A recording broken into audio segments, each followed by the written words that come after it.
Hello and welcome back to my channel, and today I'm counting down my top 10 films by Pier Paolo Pasolini.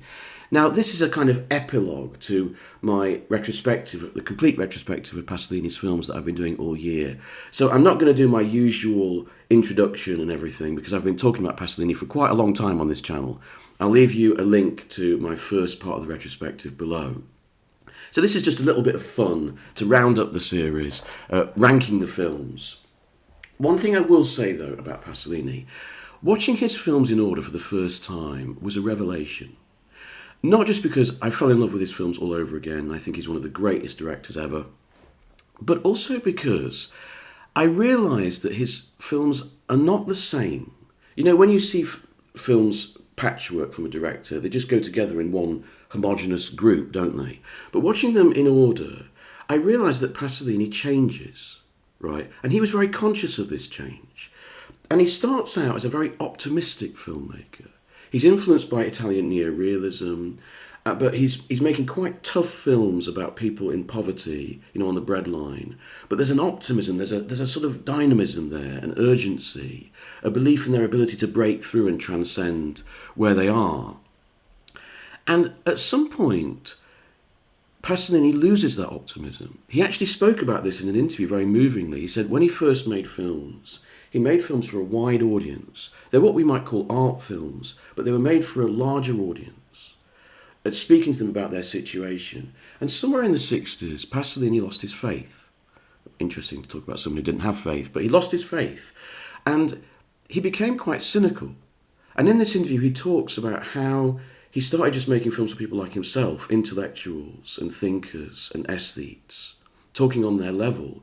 And his films become more modernist in style, like Theorem and Pigsty, and also much darker and much more pessimistic, leading up, of course, to Salo. And you actually see that. If you watch his films in order, you can see that journey. And it sort of saddened me in a way. In some ways, Pasolini, this great dynamic filmmaker, retreated. He retreated intellectually and he retreated spiritually. You know, he lost his faith in a way. And what I found watching these films again is that though I thought all of the films were fascinating and interesting, I prefer the early funny ones. I prefer the optimistic ones. I'm sort of more sympathetic to those films now than I may have been when I was younger. So that will influence this top 10. Now, Pasolini made 13 features. It was pretty easy to choose which 3 features would not be in this list. First of all, his third film, Love Meetings, a documentary which doesn't really get anywhere.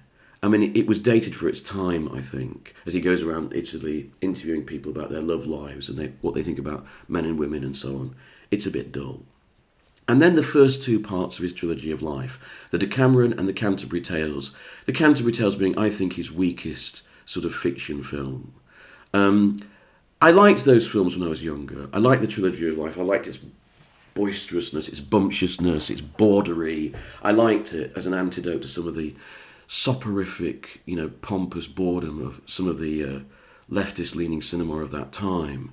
But nowadays, I find it a bit tiresome. It's a bit repetitive, you know. There's only so many fart gags you can take in one go.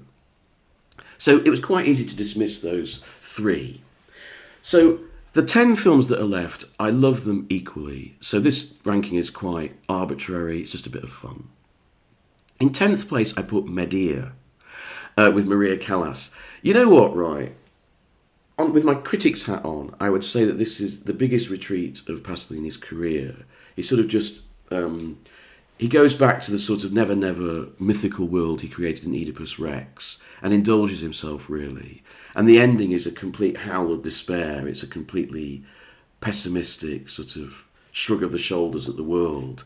But it's best to look at Medea as a great big bonking art house epic with fantastic landscapes and you're in strange worlds. You know, it's a kind of intelligent man's The Land That Time Forgot for me. And on that level, it's so entertaining. It's so visually beautiful. It's a film that's like a warm bath to indulge in. So I'm putting that 10th, but I really do love that film very much. In 9th place is Pigsty, a very difficult film to like, but a very easy film to admire. The scenes set on the Mount, with Pier Clementi on the slopes of Mount Etna are so stunning, so original and strange and oniric, and they really stay in the memory. The partner story of the German industrialist who looks like Hitler is a bit hard to take, with Jean-Pierre Léaud messing around with pigs. But you know what? I kind of admire Pasolini for making it. And I wish we still lived in a time where filmmakers made something so subversive, so utterly personal but so utterly provocative at the same time. I kind of miss those days. In eighth place, I put the movie that traditionally I've picked as the greatest Pasolini film. It's there currently in my 100 best films on my website. It's Salo, or The 120 Days of Sodom. When I first saw this as a young person, God, it knocked me sideways. And it became one of the most urgent foundation stones of my whole thinking about film. It was that important to me. Watching it now, it's still disturbing, it's still horrible, and I think it's still vital and I would still defend it. But I don't need it as much. It's not a necessary film for me anymore. It's not a sort of something that I test other films by. It's not that I've lost my appreciation of it as a movie. I still think it's a masterpiece of its kind. But I don't need it as much as I used to when I was younger. When I was younger, that looking into the abyss, that confrontation, that challenge was so important. But perhaps it's not so much anymore. In seventh place is Oedipus Rex, another film that I didn't used to care for that much, but I've come round to it because I just love the way that Pasolini takes us into this completely created mesh of myth and history in his own sort of vision. And I think it's brilliantly sustained throughout this film. And that was his first attempt at doing this, so I think it's a very important work in his filmography. In sixth place, I indulged myself a bit, and I put Arabian Nights. Now, I know that the first two parts of the Trilogy of Life I've rejected from this top 10, but the third part, The Arabian Nights, I still love that movie. I still think it's something very special. I think it's one of the great erotic movies, one of the great erotic adventures in cinema. It's gorgeous to look at, it's playful, but there's a streak of sadness that actually supports and bolsters the eroticism. It gives it a sort of curious, eerie quality. And I think that makes the film quite unique, I think. And that's why, whereas I've fallen out of love with the Decameron and the Canterbury Tales quite a lot, I still really love The Arabian Nights. I think it's a great film. Now, in fifth place, to my surprise, but this goes back to my liking of the early funny ones, I put Hawks and Sparrows. Now, if you'd said to me before this Pasolini retrospective that I was going to put in fifth place Pasolini's Marxist comedy with Totò and his friend walking along being lectured by a crow, I might have thought you were slightly crazy. But you know what? I actually really like this film. And it's, in some ways, it's Pasolini's most personal film. It's where you get a greater sense of how he thinks and his sense of humour and his relationship to class and Marxism and the Italian society. And I think it's a really nimble, fleet-footed film. And I found that I really enjoyed it. In fourth place, Theorem.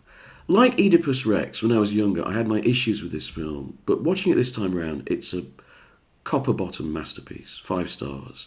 And it's Pasolini's most successful modernist work. He changes his style quite radically with Theorem. And at first I wasn't sure about it, but now watching it again, I think it's a complete success. In some ways, his most complex, his most puckish, his most subversive film. And I think it really holds up. Third place, Mamma Roma. Now, if I was going with my heart alone, Mamma Roma would probably be number 1, actually. Because of Anna Magnani, because she's so magnificent. It's such a great performance. She's such a vital, dynamic performance. And I love the marriage of Pasolini's style with Anna Magnani's vitality. It really works for me. So I probably like this film emotionally the most. But I've put 2 others above it, and I'll try and explain why. In second place, I put Acatone. I put Acatone because, despite the fact that many people say that when Pasolini came to be a filmmaker, he didn't really know what he was doing, well, bloody hell, you could have fooled me. Akatoni, I think, is one of the best debut films of any director in cinema history. It is so rich, complex, confident. I mean, my God, if Pasolini didn't know what he was doing, he must have been an amazing filmmaker. Because it's beautiful, it's original, it's fresh. Even to this day, it seems daring. And that's why I've put it so high on this list. I have such a high regard for it. But in the number one spot, perhaps a bit disappointing, not Pasolini's most complex film, not his most aesthetically rigorous or challenging film. But you know what? When I watched The Gospel According to St. Matthew again this time round, first of all, I'd forgotten how beautiful it is. It's so beautiful it almost brings tears to my eyes. It is one of the most stunning, visionary marriages of sight and sound, I think, in film history. And I really admire Pasolini. He was not a believer in the church. He fought the church all his life. Yet, when he decided to make a Life of Christ film, and this is the best Life of Christ film ever, he didn't try to subvert it. Instead, he told it in his own way, almost as if he was a believer, and the film almost makes you a believer. I think this is one of the most...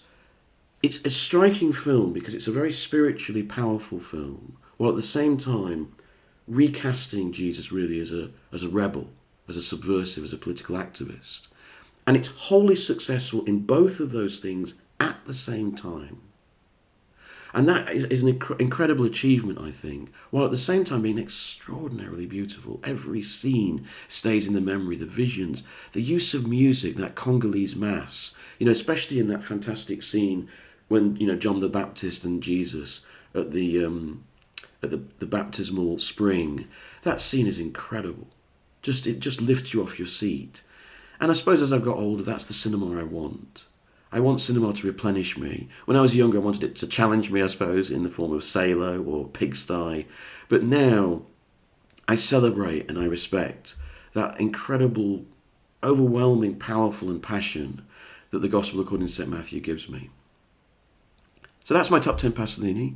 I'd love you to share your own thoughts about Pasolini below. I've really enjoyed doing this retrospective, rediscovering a fantastic director. I've got a new film retrospective coming up very, very soon, something very, very different. So look out for that. Thanks very much.